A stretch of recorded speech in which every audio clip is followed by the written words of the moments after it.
మొదటి నుండి ఉమ్మడి ఖమ్మం జిల్లాలో ఏంటో కానీ మనకు తెలియదు. 3 ఎలక్షన్లు కొట్లాడినాం మనం తెలంగాణ వచ్చినాక 14లో 18లో 23లో. ప్రతిసారి మనకు ఒకటే సీట్ వస్తుంది. ఆ ఒకటి అనే సంఖ్య దాటట్లేదు మనం ఎందుకో కానీ. అప్పుడు ఫస్ట్ టైం గెలిచినప్పుడు అప్పుడు ఏం గెలిచింది? కొత్తగూడెం మొదటిసారి. కొత్తగూడెం ఫస్ట్ టైం, తర్వాత ఖమ్మం, మళ్ళీ తర్వాత భద్రాచలం. ఈ మూడే ఇంకా కొత్తగూడెం, ఖమ్మం, భద్రాచలం. నా రిక్వెస్ట్ మీ అందరితో అంటే అట్లా కాదు, కాదు ఒకటే సరిపోదు మరి. ఈసారి మనుగురు ఇస్తాం అంటున్నాడు ఆయన. ఒక మనుగురు సరిపోదు స్వామి. 10 సీట్లు ఉన్నాయి ఉమ్మడి ఖమ్మం జిల్లాలో.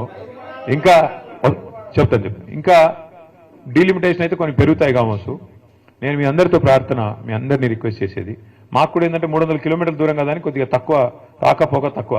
ఈ దగ్గర ఉండే కాడ ఎక్కువ తిరుగుతాం, దూరం కాబట్టి అప్పుడప్పుడు మా అన్న పిలిస్తే చుట్టపు చూపుగా వచ్చేది పోయేది, లేకపోతే తక్కువ. కానీ మీరంతా చైతన్యవంతమైన ప్రాంతం.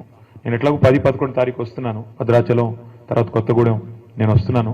కానీ మీ అందరితో రిక్వెస్ట్ ఏంటంటే దయచేసి సింగరేణిలో ఉండే మేధావులు, ఆలోచన పరులు, విద్యావంతులు, మీ బాధ్యత కేవలం సంఘం కాడికే కాదు, మీ బాధ్యత కేవలం మీ టీబీజీ కేసుకో లేకపోతే మీ సంస్థ కాడికో కాదు.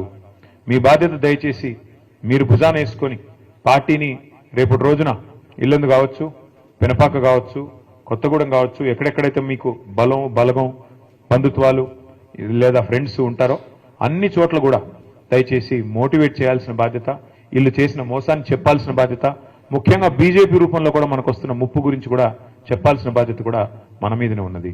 మనం తప్పకుండా ఈ రాష్ట్రాన్ని కాపాడుకోవాల్సిన బాధ్యత మన మీదే ఉంది. ఎందుకంటే ఒక కేసీఆర్ గారికి తెలంగాణ మీద ఉండే ప్రేమ, ఒక కేసీఆర్ గారికి తెలంగాణ మీద ఉండే మమకారం ఎన్నటికైనా కాంగ్రెస్ కానీ అదేవిధంగా బీజేపీ కానీ ఉంటుందా? ఒకసారి మీరు ఆలోచించాలని చెప్పి నేను కోరుతా ఉన్నా. ఎందుకంటే తెలంగాణ అనేది ఆయన సావు నోట్లో తలబెట్టి తెచ్చిన రాష్ట్రం.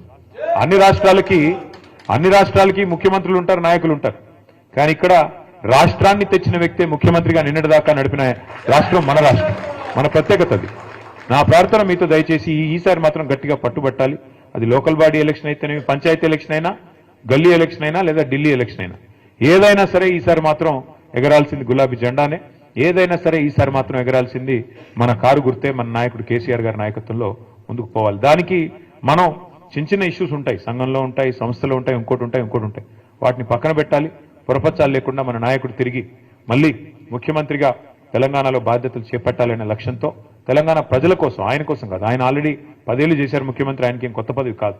కానీ ఈ రాష్ట్రం మళ్ళీ గాడిన పడాలి అంటే తప్పకుండా ప్రజలు గుర్తు చేసుకుంటున్నారు. ఈరోజు మీరు ఎవరినైనా చూడండి, మీరు చూస్తూ ఉంటారు కదా వీడియోలు, ఎక్కడ పోయినా గుర్తు చేసుకుంటున్నారు. ఎందుకు అంటే దానికి కూడా కారణం ఉంది. ఎప్పుడైనా పెద్దలు చెప్తారు, మన మధ్యన ఒక పెద్ద ఆయన ఉంటే ఆ వాల్యూ మనకు అర్థం కాదు, విలువ తెలవదు. ఆయన ఆ పొజిషన్లో లేనప్పుడే తెలుస్తుంది. ఎప్పుడైనా సరే చీకటిని చూస్తేనే వెలుగు విలువ తెలుస్తుంది, గాడిదని చూస్తేనే గుర్రం విలువ కూడా తెలుస్తుంది. ఇవాళ గాడిదలు ఎవరైతే ఉన్నారో, నేను చెప్పను ఏ గాడిద అంటే మళ్ళీ అదో కథ, వాళ్ళని చూసిన తర్వాత ఇవాళ కేసీఆర్ గారి విలువ ప్రస్ఫుటంగా తెలుస్తున్నది ప్రజలకి.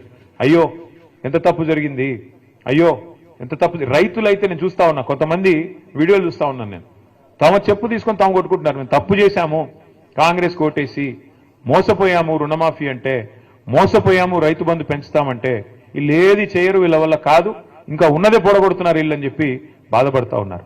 మరి అట్లా ఉండే రైతులు కానీ, కార్మికులు కానీ, మహిళలు 1,67,00,000 మందికి మాటిచ్చినారు, మీకు నెలకు 2,500 ఇస్తామని. వీళ్ళు ఇస్తారా?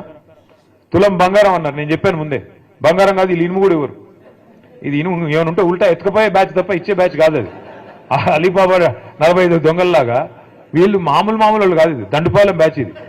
ఆ బ్యాచ్ వీళ్ళు బంగారం ఇచ్చే బ్యాచ్ అసలే కాదు.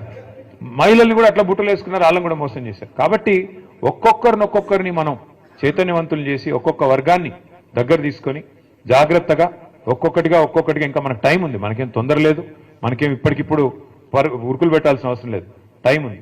కానీ నిజంగా కూడా గొప్పగా అనిపించింది ప్రభాకర్ రావు గారు చెప్తుంటే, ఒక అధికార పార్టీని వదిలిపెట్టి ఇంకా 3 ఏళ్ళు సమయం ఉండగా లేదు ఆ పార్టీ మాకు వద్దు, మాకు మా మాతృ సంస్థ బీఆర్ఎస్ అంటేనే మమకారం, కేసీఆర్ గారు అంటేనే మమకారం అంటూ 350 కిలోమీటర్ల దూరం మరి దాదాపు ఉదయం 3 గంటలకు లేచి బయలుదేరి వచ్చిన మీ అందరికీ కూడా శిరస్సు వంచి హృదయపూర్వకంగా సుస్వాగతం తెలియజేస్తూ, ముందుగా అందరం కూడా కండువాలు కప్పుకుందాం. కానీ కొద్దిగా ఒక పద్ధతిలో ఒకవైపు నుంచి ఒకవైపు పోయేటట్టు కండువాలు కప్పుకుందాం. ఒక్క నిమిషం మాట్లాడదాం చేద్దాం. ముందైతే మనం ఫోటోలు దిగి ఆ తర్వాత ఆ తర్వాత మీరు అన్నదాన్ని చేసుకుందాం. పేరు పేరున మళ్ళొకసారి మీ అందరికి నమస్కారం. జై తెలంగాణ, జై కేసీఆర్. ఒక పని చేద్దాం, ఒకవైపు నుంచి ఇటువైపు నుంచి రండి, ఇటువైపు నుంచి వెళ్దాం. Thank you.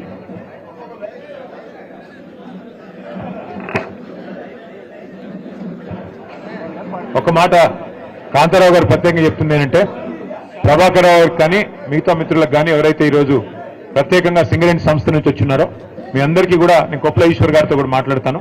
తప్పకుండా కమిటీలో అదేవిధంగా రాష్ట్ర పార్టీలో కూడా మీకు సముచితమైన స్థానం కల్పించే బాధ్యత నాది. నేను మర్చిపోకుండా చేస్తాను. Thank you. జై తెలంగాణ.